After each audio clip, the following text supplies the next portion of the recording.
Welcome back, everyone, to another episode of Texas Platinum. I finally have a webcam so you can see my beautiful face. I have a nice setup here. It's good to be back. I know you guys had to endure my flower crown pictures and my dorky ring ceremony pictures, but I'm glad you enjoyed that, and I'm here in the flesh now. So before we get started, I'd like to remind y'all to please subscribe, comment, like, do all those things. It really helps us out. We're on a goal to 2K subscribers by the Arkansas game. We're currently at 1,700, so whatever you guys can do to help that, send it to your friends, your family, your auntie, your uncle, all of them. Tell them to enjoy Texas Platinum. They might like it.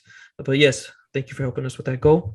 Today, we want to hit on some of the new SEC news, the fallout from that, the political charade that's been happening so far, and this little update on recruiting and camp and what we got coming for you guys in the future. So to kick it off, Matt, what do you think about this new SEC shenanigans and political charade?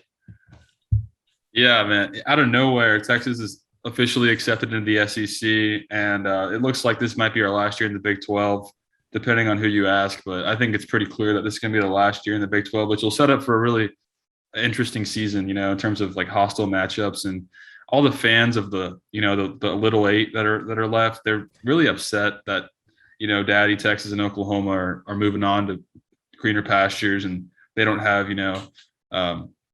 Texas and OU paying their bills basically anymore. So it's super exciting from a Texas perspective as far as like matchups. We talked about that in the last video, but it's really exciting, and hopefully it pays dividends in recruiting here in the future, because recruiting is looking really bad right now, to be honest.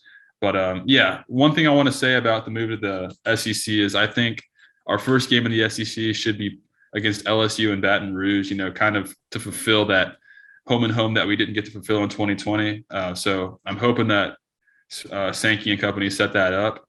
But yeah, it's just a super exciting time. I mean, I'm sure you've listened to a bunch of content on Texas moving to the SEC. So we're going to kind of attack a different angle today, and really the angle we're going to attack is how Texas is perceived as some evil empire that is, ruining the tradition of college football, ruining the great tradition of Texas versus West Virginia in favor of Texas versus A&M.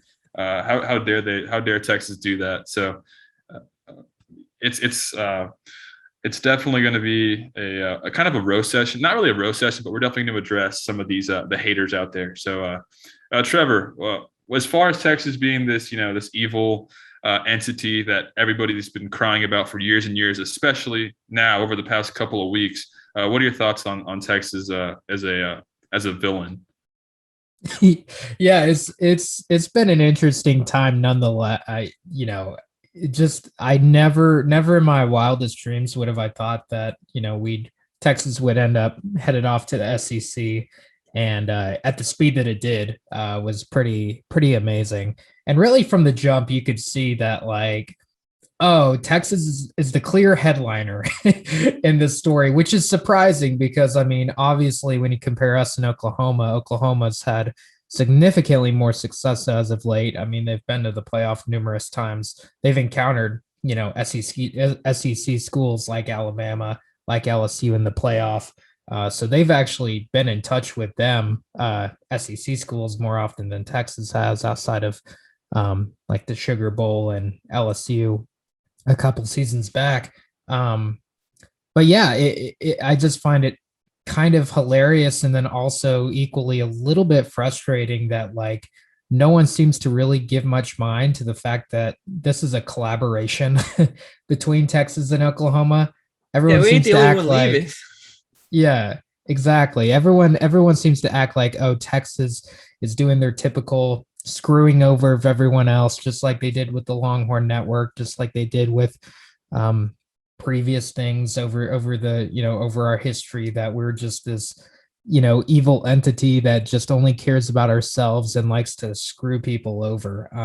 And while some of that may be true to an extent, I think just the narrative of, I mean, look, in narratives, in movies, in life, what is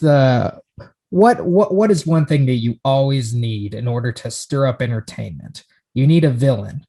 And Texas is a very easy villain to, give that crowning to, just in terms of the power of the brand, the amount of money that Texas possesses, and then to top it all off, we haven't been very good for the past decade. So whenever big moves like this happen and Texas does big bold things, people are going to complain about it even more. The fact that and they're also not even that good. So we've been definitely getting a bulk of the hate, which I find it so ironic and also a little bit frustrating that no one seems to ever talk about Oklahoma. And let's not forget, like, Oklahoma and Oklahoma State, like, they actually got something going on to where, like, politically, with how their state is like legislated and everything, like, there might be some issues that they encounter because of how Oklahoma and Oklahoma State are tied. Texas has no allegiances to Baylor, TCU, and Texas Tech. Our big rival is Oklahoma and A&M, who we haven't played in over, has it been a decade? Yeah, about a decade now. So really Texas isn't screwing anyone over. if anything, Oklahoma's kind of screwing over their little brother in Oklahoma State. But again, like, I haven't, ever since really the news broke of Texas and Oklahoma considering leaving and going to the SEC, I feel like I haven't really heard a peep out Oklahoma State, other than that they were gravely disappointed or something like that when they heard the original news. So yeah, just interesting. We'll hop into specifics. Madrid, let me toss it over to you then. What's kind of been your thoughts in terms of the evil boogeyman that Texas has become on such a national stage? Yeah, I don't know, when people say like we ruined the conference or whatnot, just like, I don't know, just how like super teams ruined this, super teams ruined, like, I mean, any other sport, people declare it ruined and stuff. I like how if us like going out and making sure we handicap the Big 12 or like other schools like purposely just by acting in our own self-interest, like, okay, like if we would have done anything in our self-interest, not even moving conferences, anything, we would have been villainized as some kind of like evil doer trying to undo everything. And it's just, I don't know, like, if every decision we make as a school ruins something, I think that's a little bit of a sign that you're too intertwined or too dependent on stuff, on us making moves. And we can't be thinking about every single small Texas school, every small West Virginian school, every small Iowa school. Like, we had to think about us sometimes, man. And obviously they thought this was the right move. And I think any other big name would have done the same given the opportunity. Look, our super conference is good. I don't know yet. Like, I still believe that small schools should have a shot at, at the big games and stuff like that. But I think that's also what the expanded CFP is for. But yeah, it's just is it good? I don't know. We'll have to see. But like, is it best for us? Yeah. And if people are gonna get mad about that and villainize us, then so be it. I mean, I don't see many people calling out Clemson or Florida State for the new news of them trying to reach out and join the SEC. I haven't heard a peep about running around the nation about them ruining conferences. It's just the perception thing we have. And look, we're the most academically sound, maybe outside of Rice, but that's still debatable, sound school this far southwest, and we dominate a whole state economically and as an institution and academically. So when things go wrong, it's easy just to pick the biggest guy in the room when the biggest guy in the room is making everything happen. So that's just kind of reiterate my 2 cents. If anyone else will add on that one, but yeah. Yeah, it's the biggest irony like in the world. These teams are complaining about Texas is hurting their universities by leaving the Big 12. Like, for example, TCU, Baylor, Texas Tech. It's hurting those teams' interests. But Texas is just trying to serve our own best interests, just like they are, by keeping Texas to latch onto. So, like, it can't be both ways. And then also, I thought it was so funny during the hearing on a couple days ago. Somebody was asked the Baylor president or athletic director if Baylor were to receive an invite to the SEC, would they accept that invitation? And the answer was, I need to have more information. The real answer is they would take that in a heartbeat to get that. Like, you need to think about it. Yeah. So, I mean, like, they're blaming Texas, but none of these schools would have turned down the opportunity that Texas had in front of it to, advance the brand, get bigger programs, visiting our home stadium and vice versa. And just the revenue payouts are going to like double. We're going to be in the 60 millions a year at least, opposed to making like 30 mil a year right now in the Big 12. And speaking of revenue, the Big 12 without Texas and OU is projected to drop down to like G5 level, like 10 million a year payouts, opposed to the 34 million that Texas and OU have been providing for all these little private schools. So Texas is just doing what's best for us. And we're being obviously crucified for it. And yeah, also as far as like killing the tradition of college football, the Big 12 itself is not a traditional conference. I mean, they're not something big. Like, they're not like historical. No, they're like 25 years old, 26 years old. And it was just made as a merger to like patch a bad situation of the old Southwest Conference and the old Big 8. There's nothing historic about the Big 12. The SEC is super historic along with the Big 10, and those conferences are doing just fine. So if it consolidates into two major conferences, I mean, yeah, nostalgia might go out the window, but I just don't understand this idea that we're killing all these great historic rivalries and traditions. I mean, Arkansas and A&M have more history alone against Texas than any of the Big 12 teams besides OU have. So I think tradition's doing just fine with this move for Texas. Yeah, I totally agree on that point. Those old school rivalries that existed in the Southwest Conference that, kind of faded away once Arkansas and A&M both left for the SEC.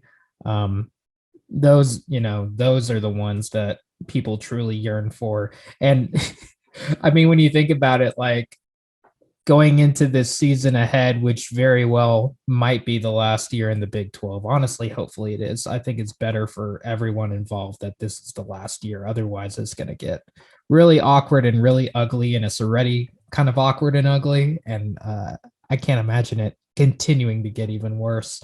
But yeah, when you kind of reflect on it, you're like, are we really going to miss the Big 12 all that much? No offense. Obviously the Red River game, but that's going to exist in the SEC with Oklahoma moving over. But yeah, really, all these other matchups. I can't really point to a particular game that I really enjoyed. I mean, maybe West Virginia, but that at the same time, that made no sense in the world. Like, why do we hate each other so much? We got nothing to do with each other.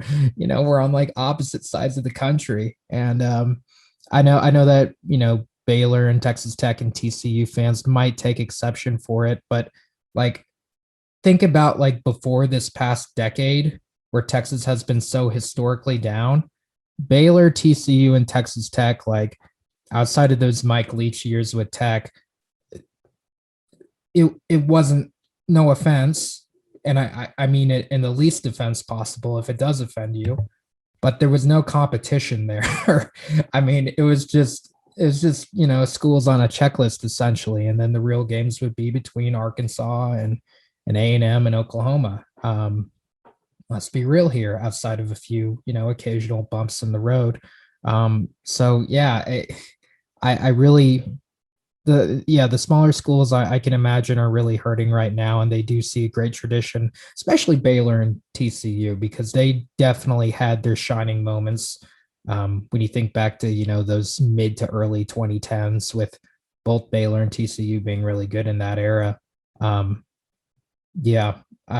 I feel for them, but at the same time, like personally as a Texas fan, I'm not gonna miss anything, and I'm excited for a change. And sometimes, sometimes the big kid on the block wants to not hang out with the little kids and be the big kid. Sometimes you want to be a big fish in a big pond and expand your wings and actually, not be challenged because well, I mean, that's part of it. We want to face higher level competition. Who doesn't? Which is, we'll get to that point eventually, as to my confusion as why SEC and people are like, why would they want to leave when they can just win and walk their way into the big, the playoff if they just win the Big 12 against inferior competition, blah blah blah blah blah. That argument, which again we'll touch on that, but yeah, I not gonna miss not gonna miss the Big 12, and I think it's good for really all programs to eventually look towards a way for them to expand and grow. And if this opportunity is in front of us, why not take advantage of that? And again, just looking out for our best interests. I mean, everyone should do, to an extent, in life, people like you, me, whoever's watching, like you should think about your best interest, from time to time, and not always be so worried about who else is going to affect. Otherwise, your life's not going to be quite as good as, you could possibly make it by thinking about yourself and sometimes putting yourself first. So that's my thoughts. Well put. Yeah, I'm with you. I'm not gonna lose sleep knowing that we won't give Baylor their 15 minutes of fame every season. So, like, I'm good on that. I wanted to transition a little bit over to that.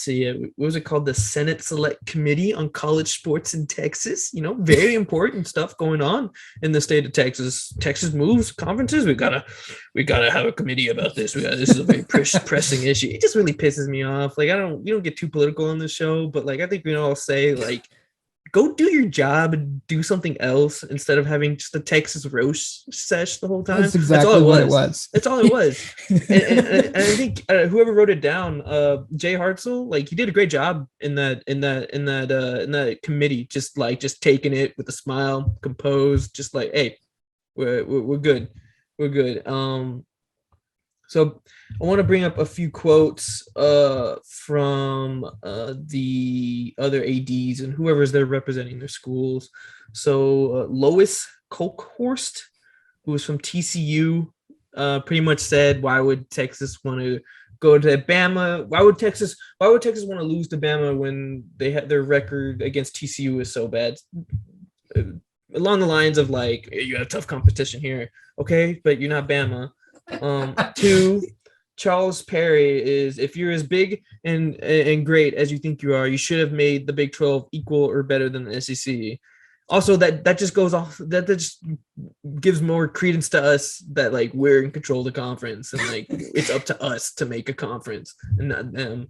And then the one that I especially love that I put down here was the Baylor AD Max Rhodes was said, many of my colleagues around the country believe the University of Texas created this situation because they think so highly of themselves.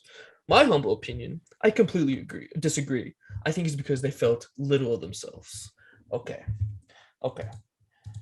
So I wanted to go on a tiny tangent spill, if you guys will indulge me a little bit.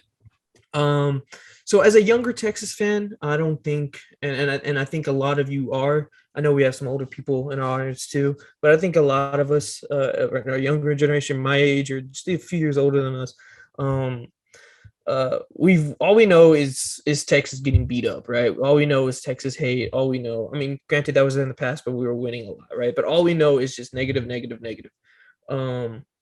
This season is probably going to be the most toxic of our lifetime. Like, absolutely. Expect like hellfire from every team we play.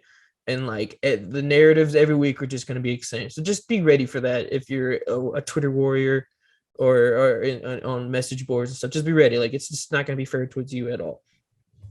And I just wanted to break down this dichotomy, this thing that these smaller schools have against us. And I just wanted to break it down a little bit. And I wrote some stuff down. So they not only just hate us just for us, they hate us for like ruining like any relevance they had.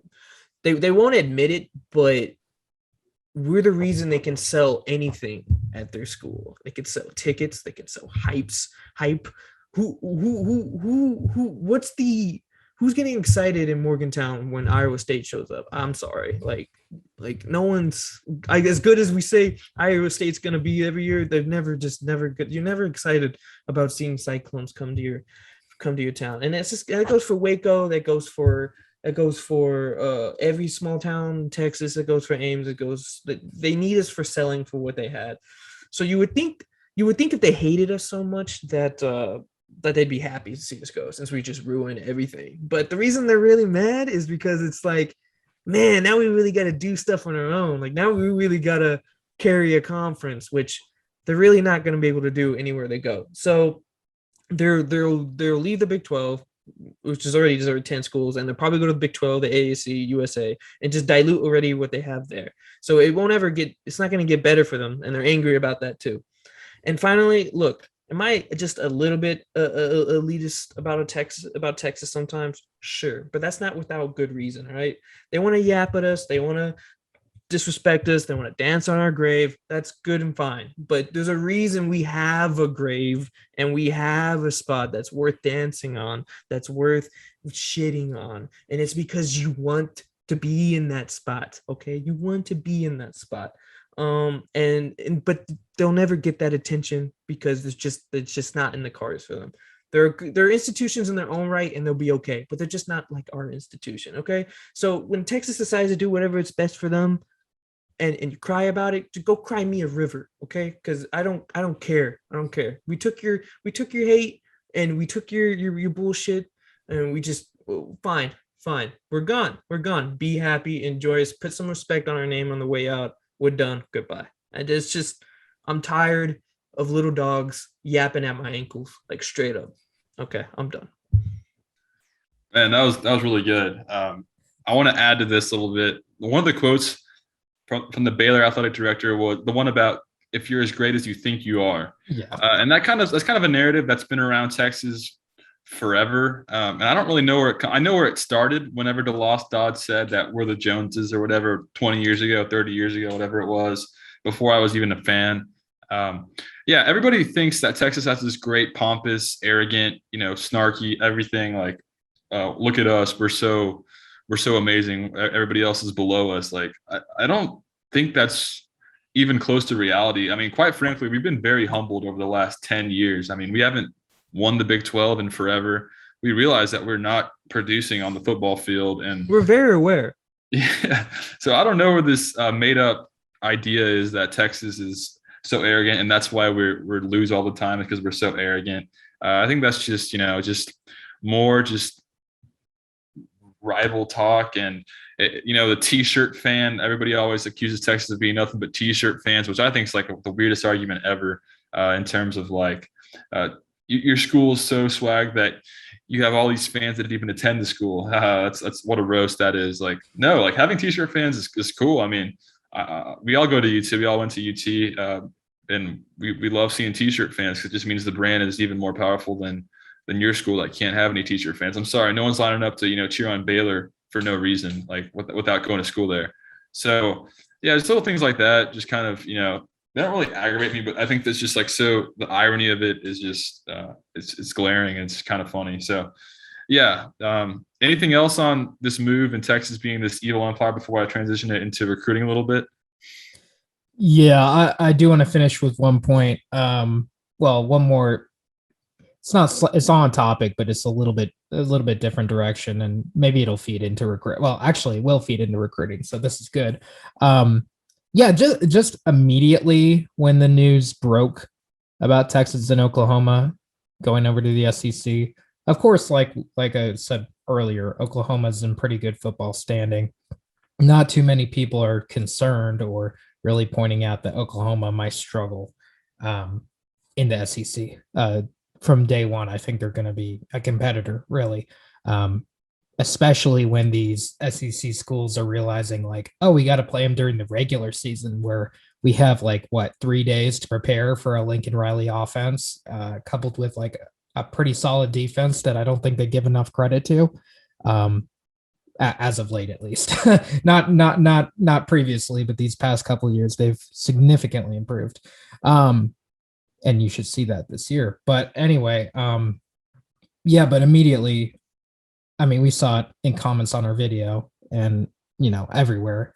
People immediately, even like Steve Spurrier being like, "Oh, well, Texas is barely going to win any games, the second they go over to the SEC." And that, oh, Texas, can't even, scrape together a few wins in the Big 12. They're going to be at the bottom, or people are calling us like the next Vanderbilt already. I think a lot of that is obviously exaggeration, and just that perpetual hate for Texas is coming out. And again, with us being in a lower, being a little bit low right now, it's easy to, to punch the guy that's down. But I really don't believe that. I really do think that this move is going to really benefit Texas, and probably, if anything, I think it'll bring it back, because moving to the SEC is kind of like getting it's that jolt of caffeine per se. It gives us that recruiting advantage again, generates excitement, makes Texas look a little bit more sexy than, just that one team in the Big 12. So recruiting will probably go up, as well as just, Texas will be more in the spotlight in terms of matchups that are desirable.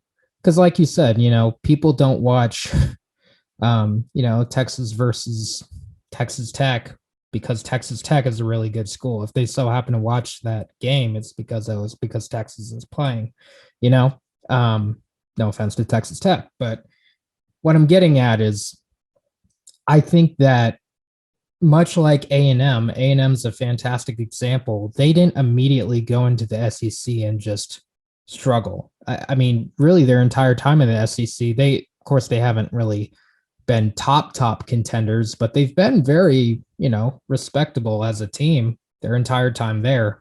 And do you really think that like Texas will go into the SEC and be like significantly worse than what A&M went through when they were in the SEC? I don't believe that. I think if Texas is ever going to get back, it's going to be in part because of this move. And also just look at, our win-loss record over the years as of late with the SEC. I mean, last time we played an SEC opponent, it was LSU, one of the greatest one of the greatest college football teams of all time, come to find out.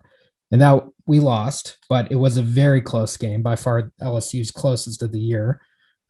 Before that, it was Georgia in the Sugar Bowl, where, again, the score didn't really indicate, the kind of whooping that Texas put on Georgia, because Tom Herman did his typical Tom Herman thing and kind of let Georgia back into the game. But I mean, if you watched up till halftime, you would have thought it was a blowout.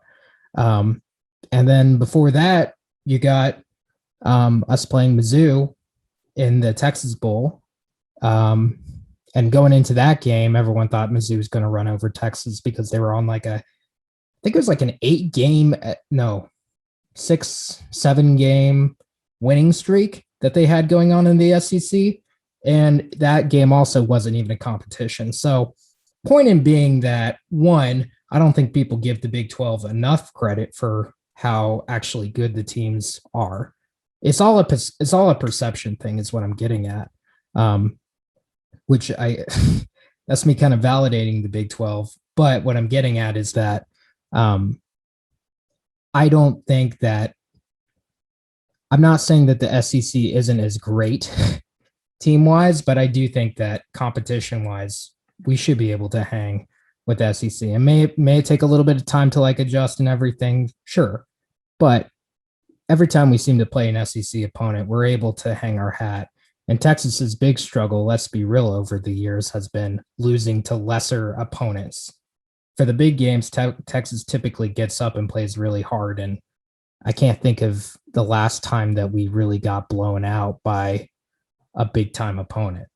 We've gotten maybe blown out a couple times over the somewhat recent history by a TCU or a smaller opponent that just kind of surprised us. But generally, the big games, Texas does pretty well and is pretty prepared for them and brings the juice. So point is that all that argument about Texas, immediately coming into the SEC and sucking, I don't thoroughly believe is really accurate. But yeah, I'm sure that's something that we're going to discuss further down the road as well. Yeah. Well said. Well said. But yeah, I think that sums up our SEC talk for a while. We just got to get there now. Get the rant out. Yeah, I know, right? I know we wanted to update a little bit on recruiting. Matt, and what are the pros and cons there? Yeah, you're right, Trevor. I think when we get there, we'll be just fine, like Missouri was and A&M. But okay, as far as recruiting, let's be honest, guys. We have to say it how it is. We're doing really bad in recruiting right now, and you can't just look at it in black and white and say, "Oh, we're ranked 11 in the nation. That's not bad. That's good. That's still a long way till signing day." No, like if you look into it really deeply, for people that don't follow recruiting as well as I do and other people do, Texas is missing on a lot of top guys. For example, Bryce Anderson is deciding this weekend he's probably going to pick A&M over Texas, a guy that Texas should have definitely closed the bag on months ago. And that's just one example of many. It seems like a lot of the top prospects are not, Sark's not closing on them, and I don't really think it's the staff's fault that much. I mean, they're kind of in a bad spot here without the support of NIL and things like that. Texas, if we're joining the SEC, which we are, we have to definitely recruit at an SEC style. And I'll just say it how it is. I mean, even pay sites are coming out and saying, like Inside Texas, Mike Roach, basically Texas is not recruiting the SEC way. We're not playing the game like we should be, in these big time heavyweight recruitments. So it's really frustrating to watch because everything's, we're making all the right moves, renovations to the facilities, moving to the SEC, all the other sports are rolling. But as far as football, if you want to win at a national championship level or even an SEC title level, you have to be recruiting at a really high level, and we're not doing it. I mean, Jalen Gilbo decommitted, and just a lot of the top prospects that were on the board of just, it always starts off like Texas is in the mix. Texas looks really good. And then, as the cycle rolls on, Texas always seems to fade. And I think that has something to do with NIL and, playing the game and stuff like that. So hopefully Del Conte, Hartzell, whoever is at the top of Texas, can pull it together where we start, recruiting at an SEC level. But right now it's not looking great. But then again, to be on a positive note, we'll probably end up with the top 15 class, which is good. And there's still a long ways till signing day, and we haven't played it down yet. So, I mean, everything could change. If this staff is legit, like I think they could be, we could, come out on fire this season, start off 5-0, maybe beat OU, and then, recruiting will change dramatically just like that. So no, it's not, it's concerning at the moment, but nothing's like set in stone yet. So just try to stay positive. I mean, I'm struggling to stay positive about it. It's frustrating to watch, but we'll see where it takes us over the next couple of months. Nice.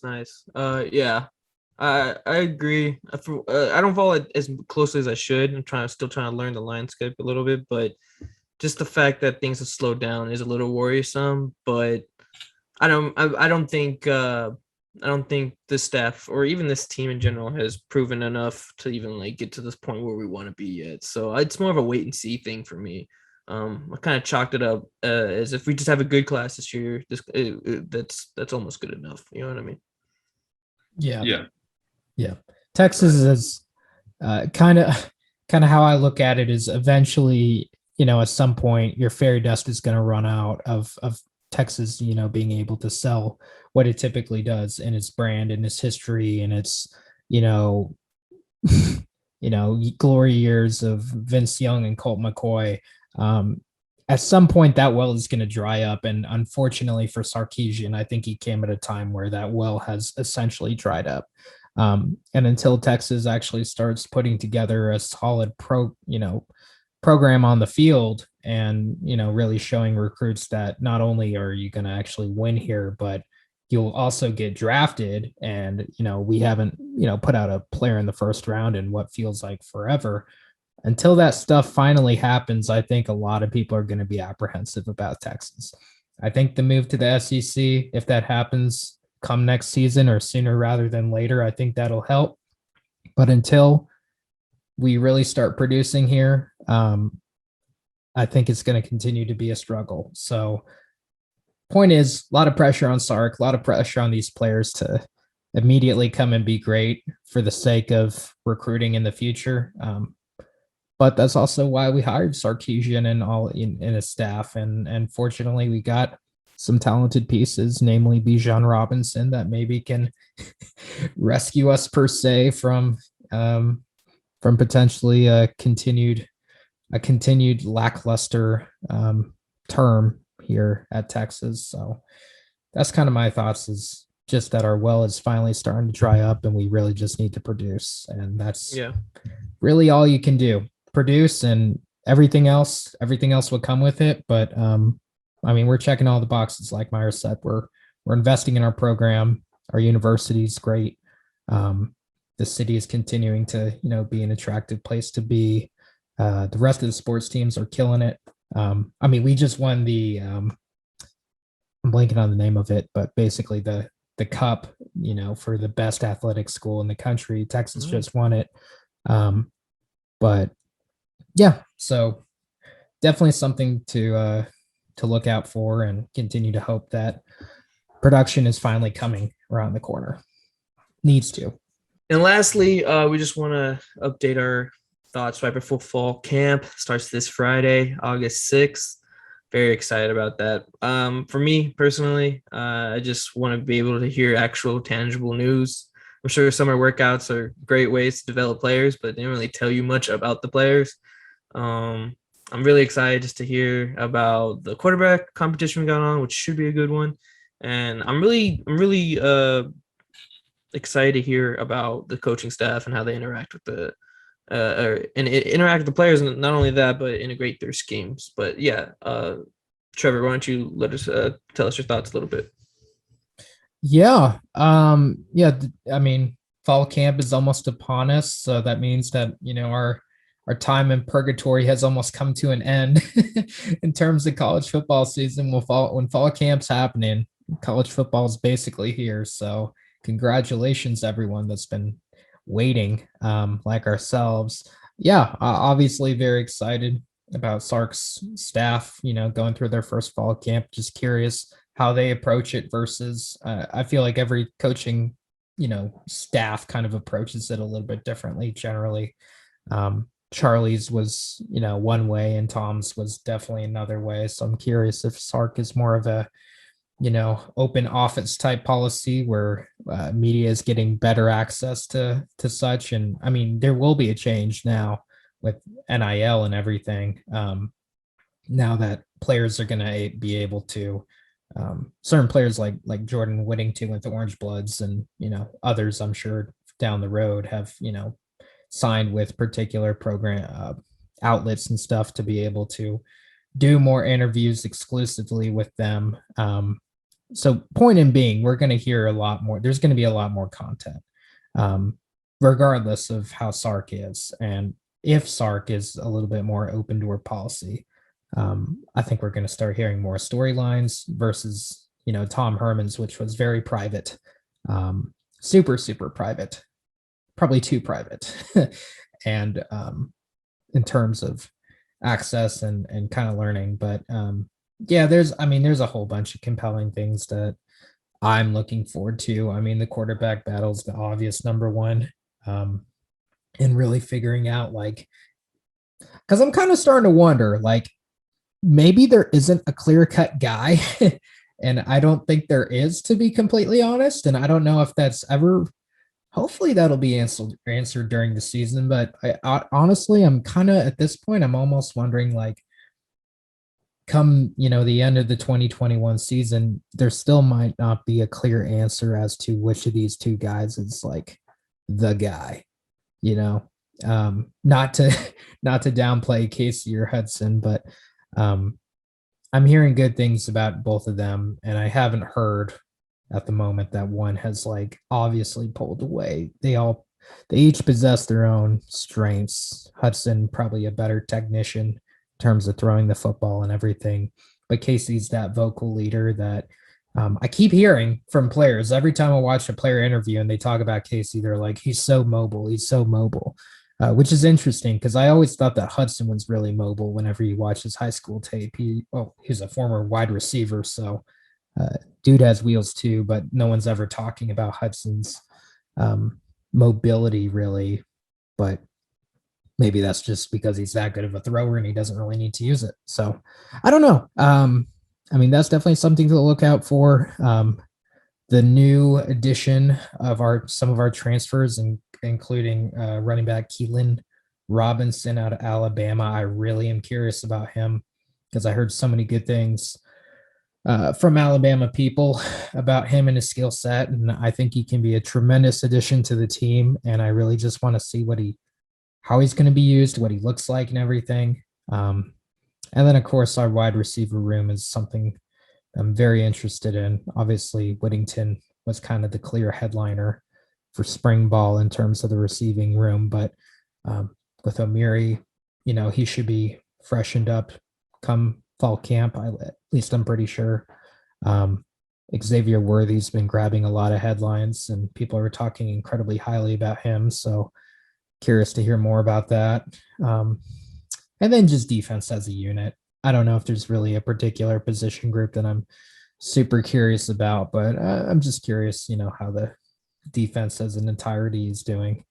But yeah, those are just kind of my initial thoughts. Myers, what about you?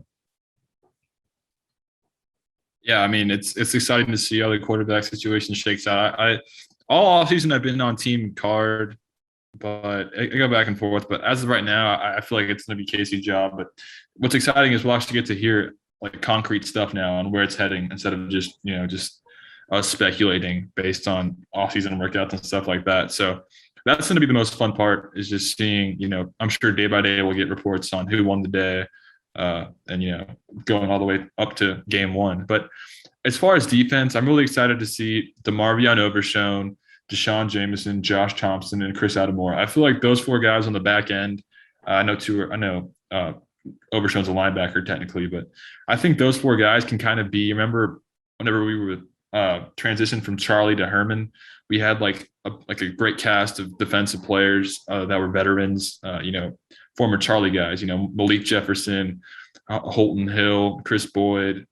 Guys like that. I think that can kind of be the crew here, like the veteran defenders that really just hone in a great defense with especially Deshaun Jameson. I think there's so much NFL potential on the defensive side of the ball. Alfred Collins, I really want to see him become a star this year. I mean, there's no reason for him not to be a star with Bo Davis, PK, and that talent. I don't see why he can't become a first-round pick. I mean, that's why we hired these coaches. There's no reason not to develop this kid, in particular, because he has all the talent in the world. He moves like a deer at 6'6", like 300 pounds, whatever he is. Also the linebackers, I want to see which is the best of the transfers. My friend was saying Ovia Gofu is going to be really good for us. He's a big fan of his, but I don't know much about Ovia Gofu. But I think Ray Thornton, David Richardson, Ovia Gofu, one of them is going to end up being a big time player for us at least. And then obviously David Bend had a lot of hype in spring, so hopefully we can continue that. I think he plays a lot like Gary Johnson, very fast at linebacker, which I think is good for probably our last year in the Big 12. That's what you need. So, yeah, I mean, there's just so much excitement. I want to see Jaron Thompson. I thought he played really well down the stretch last year. And I think he can continue to be one of, the pillars of our secondary going forward on the back end. And then obviously our boy, BJ Foster, hopefully he puts together a super senior year and, gets paid, going into next year. Nice.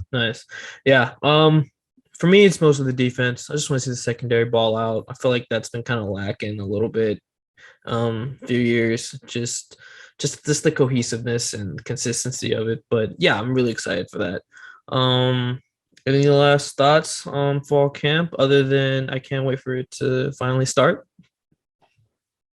Let me check my notes real quick. I want to make sure that we actually touched on it. Devondre Sweat, that was another player that slipped under my radar that everyone's been talking about. So I'm curious to see what he looks like post-injury. And I also just want to say, I haven't heard a lot of drama out of this team, which is a blessing, I think, because I Not that we typically do, but that's always a good thing when you go into a fall camp and there isn't a bunch of not necessarily like quarterback drama or anything like that, but just Yeah, I know what drama you in mean. terms of no one that I remember has been like arrested or suspended for some reason. Yeah, I know what you mean. all that. Yeah. The only like tad bit of drama that you could say was Jake Smith transferring out. But it sounds like these younger guys should be able to take his place, coupled with Whittington. Maybe an Xavier Worthy is going to, kind of be that guy to fill in, and I think we'll be okay. Is what I'm getting at. And like I said, the lack of drama and just the quiet confidence that I'm seeing in these player interviews, I like for now. We'll see. Nice. We'll see what happens. But nice. Yeah, Myers, you got anything else? No, we just want to kind of give you like a little, what we're excited about, because we're going to be touching on it obviously a lot more as we hear actual concrete stuff coming out. So we'll probably have a video out, on the early returns on fall camp. That'll probably be one of our next videos. So hopefully within a week or two, we'll have that out. And then also we have I don't know if I should announce it. Trevor, should I announce it? Sure, do it. Well, you don't spoil who it is, but announce. Yeah.